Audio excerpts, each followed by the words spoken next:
Son of Joy. We think that faith is important. It is.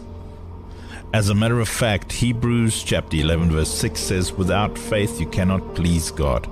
No, it's impossible to please God without faith. Without faith you cannot hope. Without faith you have no access to miracles. Without faith you cannot achieve the impossible. Faith is pretty important. But faith is something we have, not something we are. Paul really gets it. When Paul talks about love, he talks about a state of being that transcends the limited selfish thinking of man. He says in 1 Corinthians 13 verse 13 that love is greater than both hope and faith.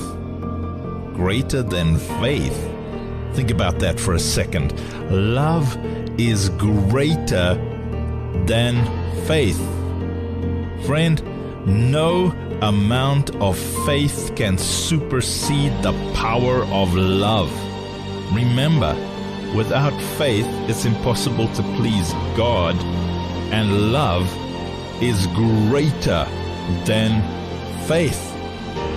In John chapter 3 verse 16, we see the ultimate example of love.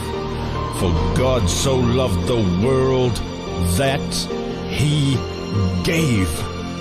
He gave everything. He gave His only Son.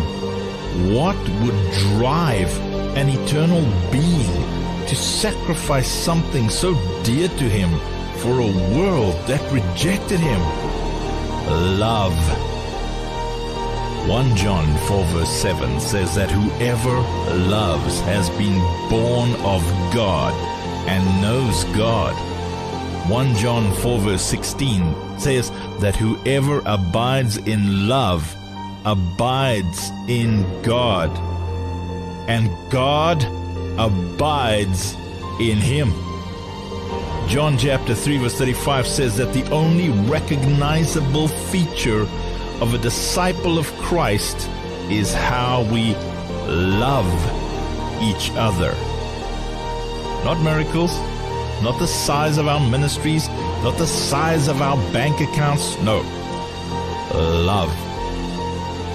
1 John 4 verse 12 says that God's love is perfected in us when we love one another. His love is perfected in us, not by how much we pray, not by how well we know the word, not by how many souls we win or how many disciples we make, by how we love one another.